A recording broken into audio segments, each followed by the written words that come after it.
లచ్చన్న మనవరాలు గౌతు శ్యాంసుందర్ శివాజీ కుమార్తె పలాస నియోజకవర్గం నుంచి గౌతు శిరీష పేరును ప్రకటించారు. ఆమె తెలుగుదేశం పార్టీ ఇన్ఛార్జిగా ఉంది. తెలుగు మహిళా వింగ్లో కూడా ఆమె చాలా క్రియాశీలకంగా వ్యవహరిస్తుంది. అదేవిధంగా సిఐడి కూడా శిరీష్ను తీవ్ర ఇబ్బందులకు గురి చేసింది. డీజీపీ కార్యాలయంలో ఉన్న సిఐడి విభాగానికి ఫోన్ చేసి ఆయన క్వశ్చన్ చేస్తే తెలుగుదేశం పార్టీ కేంద్ర కార్యాలయం నుంచి నేతలంతా కూడా వచ్చి వీళ్ళంతా తీవ్ర ఆగ్రహావేశాలు వ్యక్తం చేశారు. అదేవిధంగా పాతపట్నం నుంచి మామిడి గోవిందరావు పేరును ఖరారు చేశారు. దీంతోపాటు శ్రీకాకుళం నుంచి గోండు శంకర్ పేరుని అనౌన్స్ చేశారు.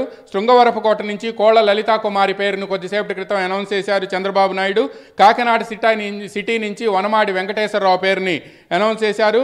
ఇక అమలాపురం నుంచి అమలాపురం ఎస్సీ నియోజకవర్గం నుంచి ఐతాబత్తుల ఆనందరావు మాజీ ఎమ్మెల్యే 2019 ఎన్నికల్లో ఓడిపోయారు. అయినప్పటికీ కూడా పార్టీని అంటిపెట్టుకొని ఉన్నాడు అని చెప్పి, అదేవిధంగా అమలాపురం నియోజకవర్గంలో పార్టీ తరపున పోరాటాలు చేస్తున్నాడు అని చెప్పి ఆనందరావు పేరుని అనౌన్స్ చేశారు. దీంతోపాటు కృష్ణా జిల్లా ముఖ్యంగా మచిలీపట్నం లోక్సభ నియోజకవర్గంలో ఉన్న పెనమలూరు చాలా హాట్ సీట్గా మారింది. ఈ పెనమలూరు నియోజకవర్గానికి సంబంధించి మాజీ ఎమ్మెల్యే అదేవిధంగా 2019 ఎన్నికల్లో ఓడిపోయిన బోడే ప్రసాద్ పేరుని చివరికి ఖరారు చేశారు. ఎందుకంటే బోడే ప్రసాద్ పేరుని రెండో జాబితాలో లేకపోవడంతో ఆయన తాను చంద్రబాబు వద్దకు వెళ్ళి మీ బొమ్మతో గెలిచి ఇండిపెండెంట్గా మీ దగ్గరికి వస్తాను అని చెప్పారు. అయినప్పటికీ కూడా చంద్రబాబు మాత్రం తొందరపడొద్దు అని చెప్పి ఆయనకు సర్ది చెప్పి పంపించారు. దీంతో బోడే ప్రసాద్ మీద నియోజకవర్గంలో సింపతి వచ్చింది అని చెప్పి తెలుగుదేశం హైకమాండ్ గుర్తించింది. బోడే ప్రసాద్కు ప్రత్యామ్నాయంగా పలు పేర్లు వచ్చినప్పటికీ కూడా బోడే ప్రసాద్ను రెండో లిస్టులో అనౌన్స్ చేయకపోవడంతో సింపతి వచ్చింది అని చెప్పి హైకమాండ్కి సమాచారం అందటంతో హైకమాండ్ మరోసారి ఐవీఆర్ఎస్ కాల్స్ సర్వే తీసుకొని బోడే ప్రసాద్ని చివరికి పెనమలూరు అభ్యర్థిగా ప్రకటించింది. ఈ లిస్టులో కూడా ఆయన పేరు వచ్చింది. అదేవిధంగా మైలవరం కృష్ణా జిల్లాలో ఎన్టీఆర్ డిస్ట్రిక్ట్లో ఉమ్మడి కృష్ణా జిల్లాలో ఎన్టీఆర్ డిస్ట్రిక్ట్లో మరో హాట్ సీట్గా ఇది పేరుగాంచింది. మైలవరానికి 2019 ఎన్నికల్లో దేవినేని ఉమాపై గెలుపొందిన వైసీపీ అభ్యర్థిగా ఉన్న వసంత కృష్ణప్రసాద్ను తెలుగుదేశం పార్టీలో జాయిన్ అయ్యారు.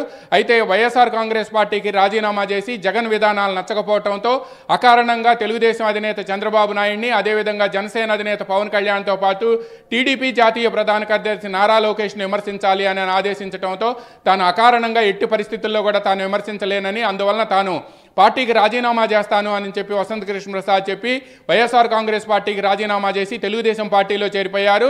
అయితే అక్కడున్న మైలవరంకి గతంలో ఎమ్మెల్యేగా ఎన్నికై 2019 నుంచి ఇప్పటి వరకు ఇన్ఛార్జిగా ఉండి పలు పోరాటాలు నిర్వహించిన దేవినేని ఉమామహేశ్వరరావుని ఏం చేస్తారో అనేది కూడా ఇంకా తేలాల్సి ఉంది.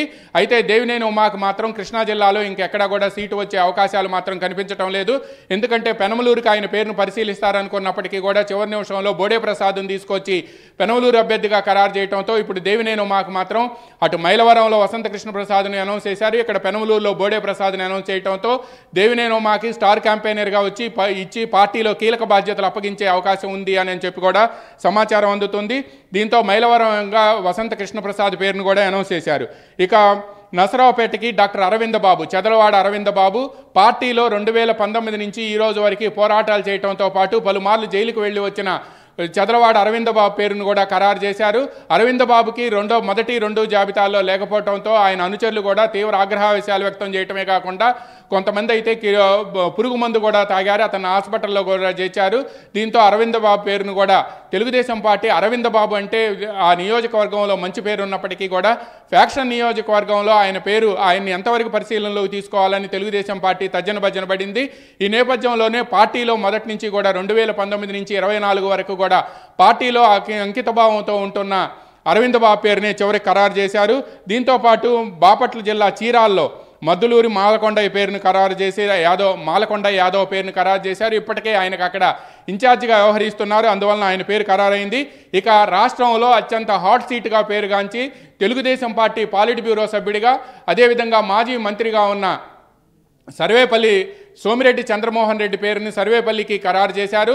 అయితే సర్వేపల్లి నియోజకవర్గంలో కానీ గతంలో కానీ సోమిరెడ్డి చంద్రమోహన్ రెడ్డి ఓడిపోయి ఉండటంతో ఆయన పేరుపై చివరి వరకు కూడా సస్పెన్స్ కొనసాగింది.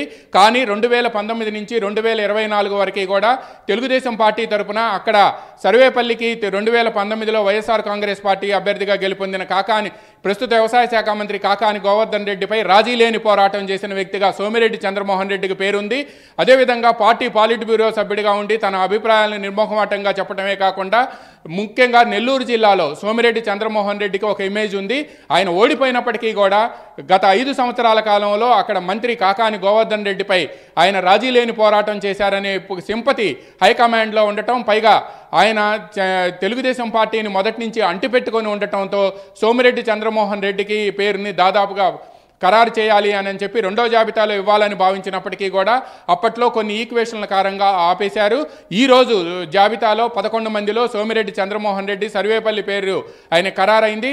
అయితే శ్రీకాకుళం జిల్లాలో ఎచ్చెర్ల కళా వెంకట్రావు, ఆంధ్రప్రదేశ్ తెలుగుదేశం పార్టీ మాజీ అధ్యక్షుడు, ఎచ్చెర్ల నుంచి కళా వెంకట్రావు పేరు అయితే ఈరోజు జాబితాలో రాలేదు. కానీ కొన్ని ఈక్వేషన్స్లో భాగంగా ఎచ్చెర్ల నియోజకవర్గాన్ని అక్కడ జనసేనకి ఇస్తారు అనని, లేకపోతే బీజేపీకి ఇస్తారని ప్రచారం జరుగుతుంది. ఈ నేపథ్యంలోనే ఎచ్చెర్లలో కళా వెంకట్రావు పేరు ఖరారవుతుందా లేదా అనేది చూడాలి. అదేవిధంగా దీంతో పాటు చీపురుపల్లికి సంబంధించి కూడా ఇంకా ఒక నిర్ణయానికి రాలేదు. ఎక్కడైతే విశాఖ నార్త్లో ఉన్న ఆయన గంటా శ్రీనివాసరావు ఉన్నారో ఆయన పేరుని ఎచ్చెర్లకు పరిశీలిస్తున్నారు అని తెలిసింది. ఎచ్చెర్ల నుంచి ఆయన పోటీ చేయాలి అని కూడా చంద్రబాబు కోరారు అని తెలిసింది. అయితే కార్యకర్తల